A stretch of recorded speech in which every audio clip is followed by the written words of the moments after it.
The holiday season can be a magical time for all of us. People put Christmas lights up in their yards. Our malls are bustling and full of festive music, and children are excitedly writing letters to Santa. It's the time of year when people come together and are unironically positive and happy. That can be a necessary boost for all of us, especially in such a fraught time in history. Coming off of the midterm elections, the nation feels as divided as ever. A new report on the crushing effects of climate change has given new life to hopelessness among activists. It can all begin to feel like too much for even our seasonal holiday cheer to overcome. I've spent most of my career working on environmental and social issues, and over that time, it seems to me that the news has just gotten worse and worse. And over the years, I got increasingly hopeless and depressed and sad and angry and frustrated about the way things are and the way that it looks like our society is heading. And I realized that if I was going to stay engaged and stay doing my work, I really needed to find a way to be hopeful. Otherwise, I was either going to go burn out or become very, very cynical. That's Kate Davies, a clinical associate professor in the School of Public Health at the University of Washington, the former manager of the City of Toronto's Environmental Protection Office, and author of the book Intrinsic Hope, Living Courageously in Troubled Times. As time went by, I just was getting more and more depressed and, as I was saying, decided to really embark on looking at what hope means. And if you look in the dictionary, hope is defined using words like desire and expectation and anticipation and fulfillment. So, in other words, hope in the normal use of the word is about wanting things to improve, wanting things mostly in the external world to get better, wanting to see our conditions and circumstances in life improve to solve our problems. And that's why I call it extrinsic hope, the first type of hope, this normal type of hope, because it's based on wanting to achieve specific things, usually in the external world. While this external hope is typically our de facto form of hope, Davies says there are some inherent problems with trying to use external hope as motivation. There's no guarantee that life is going to conform to our hopes. There's no guarantee that we're going to get what we want in life because we simply can't control things. And so this extrinsic hope, this normal type of hope, is always accompanied by fear of not getting what we want, not getting what we hope for, and also when life doesn't meet our hopes, when it doesn't give us what we want, we end up feeling disappointed and sad and frustrated and angry and all of those other emotions that I mentioned a few minutes ago. And so when I got to that point, I could really see and understand why I was feeling so bad, why I was feeling so hopeless. But Davies said she found a remedy to her hopelessness, and it lies in those two words that she made the title of her book, Intrinsic Hope. There's an older definition of hope that's much less common, and it's about having trust in life, having a kind of basic faith in life, not necessarily a religious faith, but a basic confidence in life, whether we like what's happening or not. It's really about a fundamentally positive attitude or approach to life. And because that comes from inside us, I call that intrinsic hope. And after I started thinking about intrinsic hope and looking at where it's evident to me, I began to feel a whole lot better.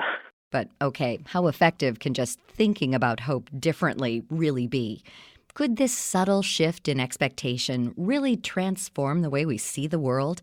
Davies says that, yes, it can, because she says it puts your focus on your own actions instead of on your environment. It's important to look at why we do things. What are the motivations for action? And in our society, the motivation for doing something is because we want to see, we want to achieve, we hope to achieve specific results. But if we can't guarantee that we're going to get those results, then we get all of those yucky feelings coming up.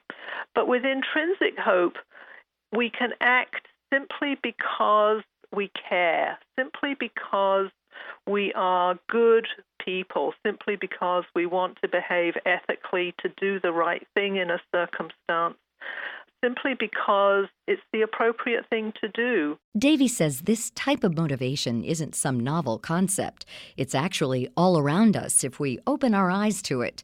For example, Davies says to think back to high-profile rescue missions, like the rescue of that soccer team trapped in a Thailand cave, or even back to the Chilean miners who were saved back in 2010. The rescuers didn't know if they were going to be able to save those boys, but they kept on going anyway because they cared, because it was the right thing to do, because they wanted to rescue those boys. As an environmental expert and professional, Davies says she understands all too well how people can look at the barrage of climate change statistics and lose all hope. But she says that that's the opposite of what we should do. The point is that we don't know what's going to happen for sure. It's true things look pretty gloomy right now in terms of many issues, but we don't know for sure what's going to happen. Predicting that something will or won't happen isn't certainty. Prediction is never certainty. And so it depends on how we regard that uncertainty. Do we regard that uncertainty as an opportunity to take action, as well as possibly a danger or a threat if things don't go the way we might want to see them? So it's really about taking action regardless of what we think or would like to happen. In the book, I quote the head of the United Nations committee that worked on climate change so much and on the Paris Agreement, and she said this would not have been possible but for the fact that people love the planet and people care about each other. That's a very powerful statement from a very senior international diplomat. Ultimately, Davies says it's intrinsic hope, her confidence in the goodness of the world at large, that keeps her going. It's what has turned me round from being very hopeless and depressed about the future to being someone who is perhaps somewhat less depressed. Now, that said, intrinsic hope and having intrinsic hope doesn't mean that I think everything's all right now and everything's going to be fine, but it gives me a larger perspective in which to hold my feelings about the state of the world. It's like it's presenting another side of the coin from being depressed and sad and hopeless and so on. Intrinsic hope says another world may be possible. It's not guaranteed or promised, but it may be possible. And that possibility lightens things up for me a whole lot from where I was before. And in the book, I actually talk about 10 reasons why I am hopeful, and one of them is that life itself is incredibly hopeful. It just keeps going no matter what happens. It's always there. It's always renewing itself. That's a big reason for hope, in my view. This holiday season, there will be any number of reasons for positivity.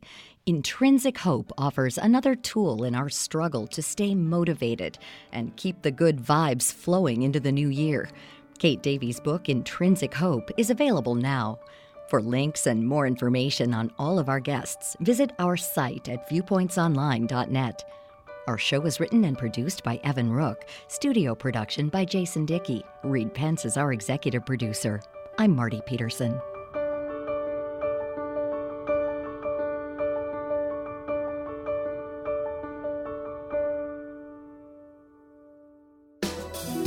Viewpoints returns in just a moment.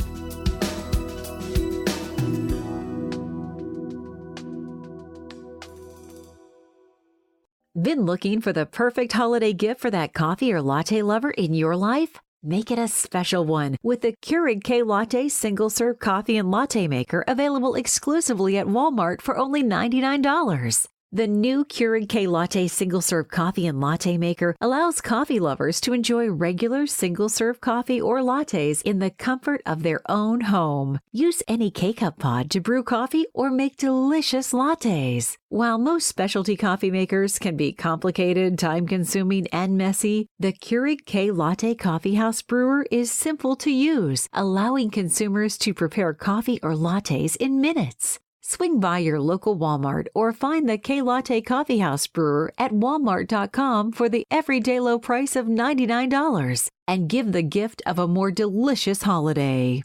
Each day, 11 million kids and teens leave school with no place to go, increasing their risk of being unsupervised, unguided, and unsafe. But for more than 4 million youth, Boys and Girls Clubs provides a safe haven after school with caring mentors and quality enrichment programs. In fact, 54% of Boys and Girls Club alumni say the club saved their life. To celebrate club alumni and friends, Boys and Girls Clubs of America, through a partnership with Keurig Dr. Pepper, has launched a digital yearbook with club alum Shaquille O'Neal. Growing up in the projects of Newark, New Jersey, temptations like gangs and drugs were dangerous. But going to my local Boys and Girls Club every day helped me fulfill my dream. That's why I love the new Alumni and Friends Yearbook. The online platform brings fellow club kids and supporters together to share stories and make new connections with alumni across the country. For more info on Boys and Girls Clubs of America and to sign the Alumni and Friends Yearbook, visit bgca.org/yearbook. When buying the perfect gift for everyone in your list, it's easy to hurt your credit score by maxing out credit cards or not paying them on time. In fact, 57% of people say holiday shopping is a financial strain, according to a new study. But Experian Consumer Education Manager Sandra Bernardo says you can take steps to avoid the credit score naughty list. Be aware of what does and doesn't get factored into a credit score. Making credit card and loan payments on time is crucial. This alone makes up about a third of a score. Having a healthy credit history rather than always using cash also helps. A common misconception is that rent, utility, and phone payments are factored into credit scores, but the truth is they're not. So it's important to wisely manage credit card use and pay loans on time. So this season, Experian cautions not to get caught up in the holiday shopping frenzy. Check your credit score, set a shopping budget, make payments on time, and don't rack up too much credit card debt. Get tips at Experian.com/education.